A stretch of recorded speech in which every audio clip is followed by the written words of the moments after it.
infecção do trato urinário. Salvo uma pielonefrite, que é a xanthogranulomatosa, que é mais por proteus, pessoal, a gente fala de Escherichia coli.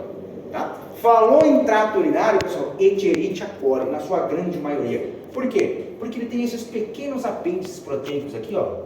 Tá vendo isso aqui? Esses bracinhos aqui? Isso aqui são fimbrias FIV tipo 1, tá, pessoal? E ela cola, ela gruda no urotélio, tá, pessoal? Então, por isso, a grande maioria é Escherichia coli. Então, pessoal, o que acaba acontecendo? O FIV são esses apêndices proteicos, são esses filamentos, são essas situações aqui. Então, quando a gente fala de infecção no trato urinário, lembra desse cara aqui. Lembra desse bonitão aqui que vocês não vão errar. Tá? Qual é o nome dele? Escherichia coli. E. coli. Bom, infecção urinária recorrente por recidiva, pessoal, o mesmo micro-organismo que após o tratamento, ou seja, temos uma resistência bacteriana nesse caso aqui. Com relação à piúria, pessoal, são leucocitos na urina, é infecção? Cuidado, nem sempre, tá, pessoal? Nem sempre pus na urina é infecção. Paciente com tuberculose renal, cálculos, vaginites, uretrites, tá, pessoal? Podem apresentar essa piúria sem ter infecção no trato urinário propriamente dito. Fechou? Beleza? Infecção urinária não complicada, pessoal. Não complicada é que a gente não tem alterações sistêmicas, tá? Ito aguda baixa, não complicada, em mulheres, muito frequente. Pielonefrite aguda não complicada. Na aula de pielonefrite, que vai ser a próxima aula nossa, pessoal, a gente vai dividir elas. Pielonefrite complicada e não complicada. O tratamento das duas é diferente. As medicações são quase as mesmas, só que uma por via oral, outra já é parenteral, uma é internada, outra dá para fazer ambulatorial. Então, mas a gente vai ter uma aula específica a respeito de pielonefrite, tá?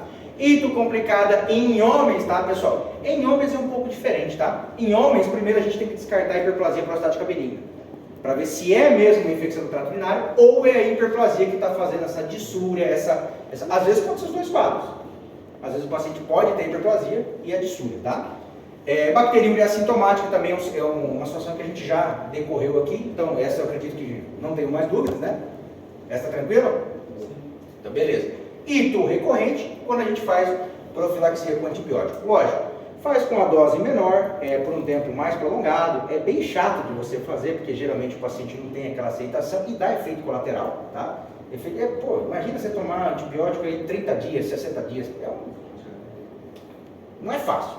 Bom, as complicadas a sua vez, pessoal, é quando a gente já tem aqui, ó, alterações anatômicas sistêmicas, alterações obstrutivas, tá, pessoal, que podem acontecer, alterações anatomofuncionais, situações metabólicas, né, descompensadas, principalmente paciente diabético, paciente com alguma doença autoimune que está descompensado, tá, pessoal?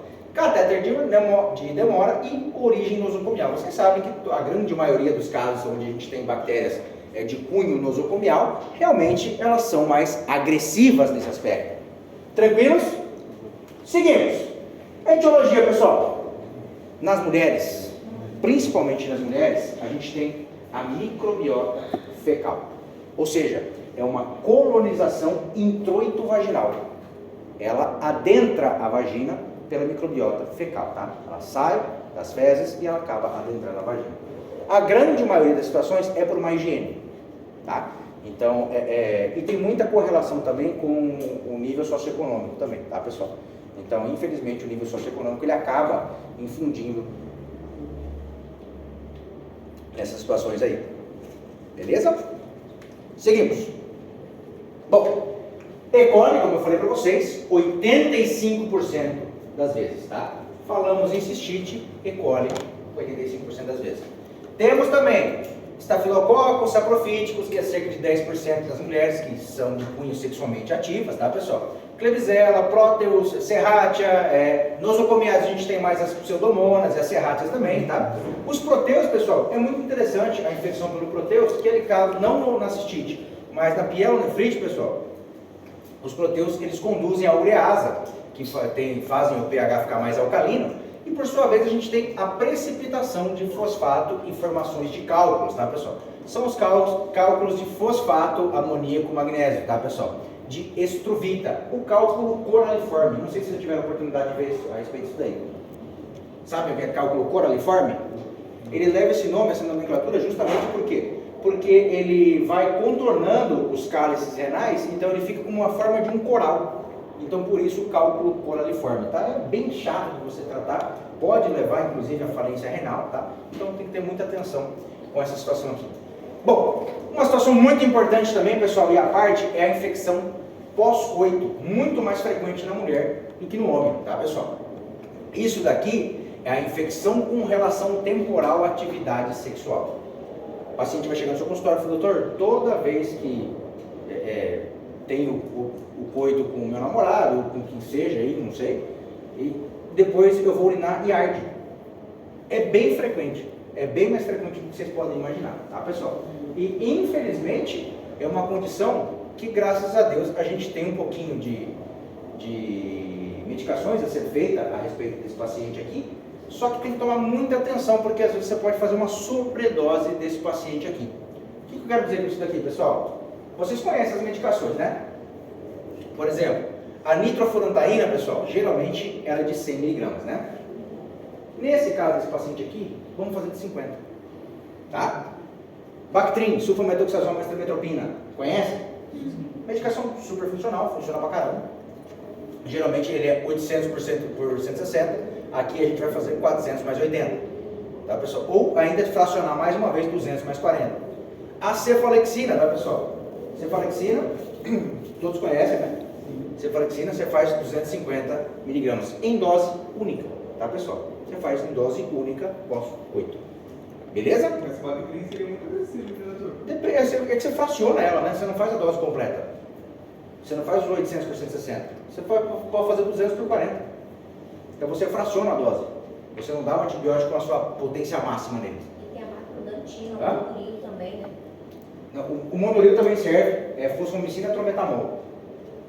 Mas ele é dose única. Ele é dose única mesmo, mas é para tratamento da cistite propriamente dita. A infecção pós-coito, aí ficaria muito agressivo. Porque não tem como você fracionar o monoril. Beleza? Tranquilos?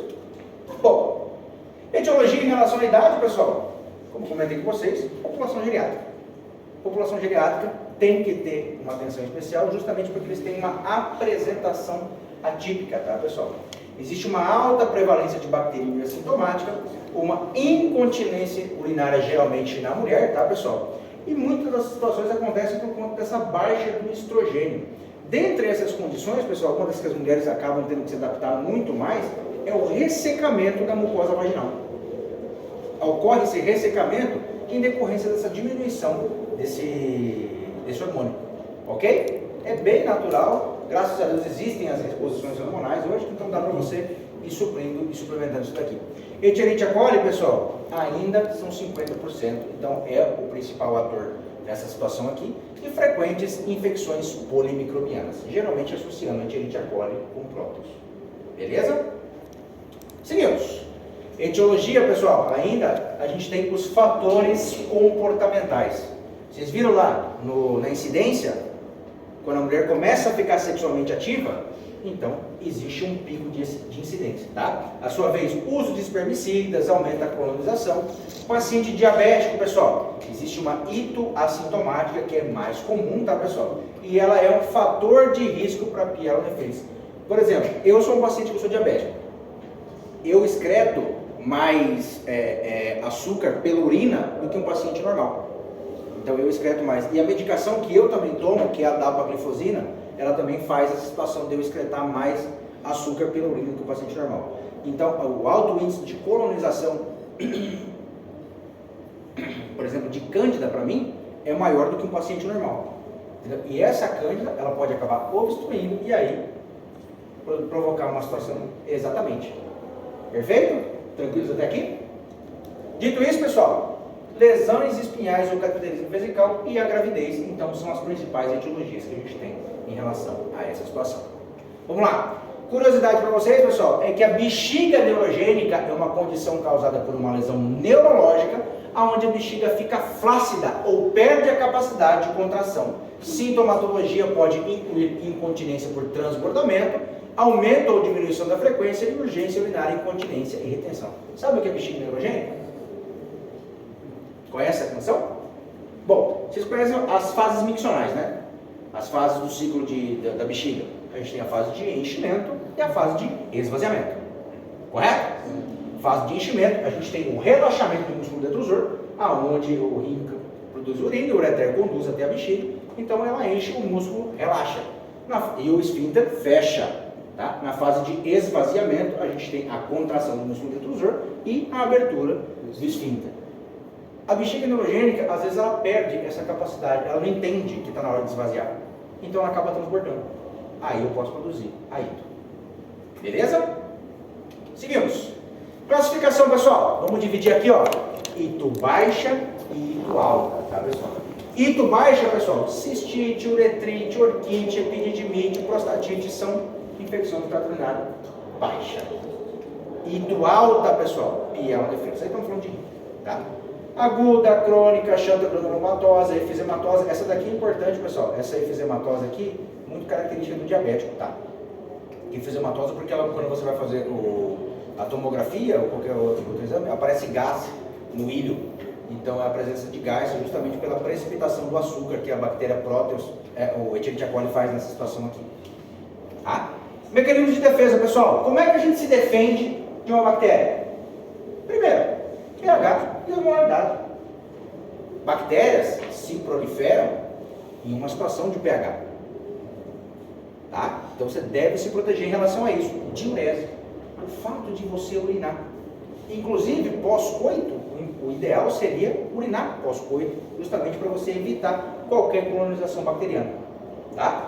Camada de mucopolissacarídeos, junção uretero-vesical, defesa imunológica, pessoal. Isso é importantíssimo, isso é inegável. Se o paciente está com a defesa lá em cima, não tem bactéria para pegar. Não tem. Tá? Secreções prostáticas, isso daqui é de suma importância nessa situação. Dito isso, pessoal, virulência bacteriana. Quando que o vírus é mais agressivo? Depende da cepa citogênica. Vocês viram lá o filho, né? Vocês viram do Escherichia coli, aquele que se adere ao urotélio? Ele é mais frequente, né? Elementos de aderência, fimbrias tipo 1, o filho tipo 1, tá? Lipossacarídeos antiperistálticos, ou seja, não consigo fazer a peristalse, não consigo eliminar por mecanismo próprio essa situação aqui. Lipopolissacarídeos antifagocitários, produção de hemolisinas, maior citotoxicidade. Então, são fatores que aumentam a virulência do vírus, da bactéria, em relação ao hospedeiro. Tá? Isso daqui, pessoal, oferta e demanda. Tá? Se eu tenho muito mais potência de vírus e a minha imunidade está baixa, obviamente o vírus vai. Agora, se for ao contrário, filho, não tem bactéria para conseguir pegar a gente. Beleza? Seguimos. Vias de aquisição, pessoal, não tem segredo, isso daqui já falamos, né? Ascendente, mais frequente, né? Geralmente no introito vaginal, tá, pessoal? Via introito vaginal, que vem da microbiota fecal. Fatores mecânicos, infecção, sudorese, higiene pessoal, uretra feminina que é mais curta, colonização do períneo por inteiro bactérias. Hematogênica, pessoal, pode acontecer? Pode, mas é raro. Abscessos renais perinefréticos, via linfática, pessoal. Existem alguns livros que falam que nem existe, não existe isso daí. Mas alguns livros colocam que é muito raro, mas por isso que está aqui. Extensão, pessoal, direta, pessoal, pode haver abscessos intraperitoneais, abscessos perivesicais, fístula do trato geniturinário, tudo isso daqui pode acontecer à expensa de complicações disso daqui. Bom, agora vamos lá. Cistite, pessoal, quando a gente fala de cistite, é a forma mais comum da apresentação, muito mais comum em mulheres, apresenta o quê? Dissúria e polaciúria. Pessoal, o que é polaciúria? Várias vezes urinar, pequenas quantidades. A urina prestação. O cara vai urinar, tá com vontade pra caramba, chega lá, pum, pum. Isso é a urina prestação, polaciúria. Aqui, ó, nesse cara aqui, Jordano é positivo? Sinal de Jordano é positivo na cistite? Não. Por quê? Porque está afetando os rins. Boa, garoto. É simples assim. Giordano positivo, para quem não lembra, é punho percussão positiva na parte renal aqui. Mais uma vez, pessoal, são pequenos golpes e golpes suaves, tá? Se você der uma porrada ali, se o cara não tiver com pielonefrite, vai doer igual. Eu falo isso porque uma colega minha chegou e fez assim, bam, bam, bam, o cara, aí, falou uma pielonefrite, mas tá louco, rapaz. Quase arrancou as costas do cara. Não tinha, você acabou de colocar, né? Aí também não dá. Pessoal, comum, muito comum nessa história aqui, história de cistite prévia. O paciente vem reclamando, doutor, várias vezes já me aconteceu isso daqui. Atividade sexual, uso de espermicidas, Está relacionado, pessoal? A gente falou, a idade aumentou, nível de estrogênio abaixou, pode ser. Cistocele, incontinência urinária, paciente que segura muito. Bancário, a bancária principal, existem horários. Aqui a gente tem funcionário do Shopping China. É em tal hora que você pode ir no banheiro. Então você não pode ir a hora que você quiser. Então segura muito, acaba produzindo cistite, tá, pessoal? Então isso daí são fatores que a gente tem que dar uma olhada. Principais fatores, pessoal: intercurso sexual versus frequência, mais de 4 vezes ao mês e novo parceiro no último ano, o que não é um problema para quem é casado. Para quem é casado é tranquilo, 4 vezes por mês. 4 vezes por mês toma um lucro, mano. Uso de diafragma e espermicida, tá? Eu já estou mentindo. Quem é casado sabe o que eu estou falando. Primeira ida, pessoal. Mora fora. Hã? Ainda mais se mora fora. Ah, filho. Não, quando mora junto também, tem essa não. Você sabe que às vezes o balde de pipoca e Netflix é cada vez mais interessante. Mas puta que maravilha, que pipoca maravilhosa. Ito, pessoal, a primeira ito, muito nova, tá? Menos de 15 anos, então existe essa correlação aí, tá? História de ito recorrente, tratamento com antibiótico recente, tá, pessoal? Justamente porque às vezes tomou antibiótico para uma outra situação. Baixou a imunidade, a bactéria foi lá e conseguiu fazer essa situação. Fatores anatômicos: pequena dilatação de glândulas e uretra, o grupo sanguíneo, tá, pessoal? Não secretório, somente pós-menopausa, nível baixo de estrogênio, tá, pessoal? Incontinência urinária, cistocele, resíduo pós-miccional, pessoal. É aquele paciente que chega no seu consultório e fala: doutor, eu fui urinar e parece que ainda estou com urina na bexiga. E acontece bastante, muito frequente com o aumento da idade, tá, pessoal? Então você tem que... Existem situações onde você fala para ele urinar na posição semi-sentado, tá? Então, em vez de urinar de pé, se for masculino, o paciente... Ai, caramba, fui na academia, tá difícil mesmo. Quase que não foi, peraí. Você dá uma baixada assim e pede para ele urinar mais sentado, assim, sabe? Então, anatomicamente faz sentido, porque a uretra vai te ajudar, vai fazer assim na uretra, né? Então, fica mais fácil do paciente conseguir. Caraca, que dor, mano. Tá dando certo então, doutor. Tá dando certo. Tá erradíssimo isso daqui. Tá dando certo. E a função, pessoal, defeituosa do gene CXCRI, para quem tem interesse em fazer urologia, pessoal, isso daqui cai bastante em prova de residência, essa função defeituosa desse gene aqui, tá? Então isso daqui cai bastante em prova de residência para urologia, já vi umas 4, 5 universidades onde cai isso daqui. Tô falando muito, pessoal? Tá tranquilo? Tô falando pra caramba, né? Tranquilo, doutor. Marcha. Seguimos? Bom, dito isso, pessoal, vamos subir um pouquinho mais, né? Lembrando que isso daqui é uma pincelada, tá, pessoal? As próximas aulas vão ser específicas de cada tema, tá? Pielonefrite. O que a pielonefrite é? Inflamação do rim. Inflamação do rim, propriamente dito, tá, pessoal? Aqui, ó, já caracterizada por uma outra situação. Aqui a gente tem febre alta, leucocitose, toxicemia, tá, pessoal? E sinal de Giordano. Toxicemia, pessoal, pode ser relativo, tá? Toxicemia são sinais de intoxicação, né? Toxicemia, pessoal, ela pode dividir aí a pielonefrite em complicada e não complicada. Se eu tenho sinais de toxicidade, sinais de sepse, por exemplo, ela é complicada. O tratamento dela, pessoal, aí já vai de 14 a 21 dias, regime de internação, tá? Se não tiver toxicemia, se eu tiver febre, leucocitose, mas não tiver a toxemia e o Giordano positivo, ela é não complicada. Aí eu faço ambulatorial, tratamento de 7 a 14 dias. Para quem não lembrar, e for, por exemplo, se for de X, aí você pode marcar 14 a 21 dias, 7 a 14 dias. Mas para quem não lembrar as datas, e for uma pergunta para você escrever, quantos dias o tratamento dá complicado, dá não complicado? Põe 14 dias, que é promédio para as duas, não está errado nem para uma nem para outra. Beleza? Seguimos. Temos algumas variantes, pessoal. As variantes são xantogranulomatosa. Já ouviram falar? Xantogranulomatosa, pessoal, é uma forma rara e severa de infecção crônica, muito mais frequente em pacientes com cálculos renais que têm nefropatias obstrutivas. Essa daqui, pessoal, em especial, é mais pelo prótese do que pelo Escherichia coli. Tá? O resto é tudo Escherichia coli mais do que os outros. Tá? Essa daqui em especial, Proteus, é maior, a incidência é maior do que Escherichia coli, tá, pessoal? Essa daqui é caracterizada, pessoal, pelo acúmulo de células com lipídios. Então, quando você faz a biópsia desse rim, quando você abre o rim, pessoal, ele está cheio de pintinhas amarelas, porque são macrófagos carregados de lipídios. Então, o macrófago tentou e está carregado de gordura. Então, eu tenho até, nesse slide eu acho que não tem essa imagem, mas mais pra frente eu vou ter essa imagem e eu mostro para vocês, tá? Essa daqui, pessoal, infelizmente, tem um pronóstico muito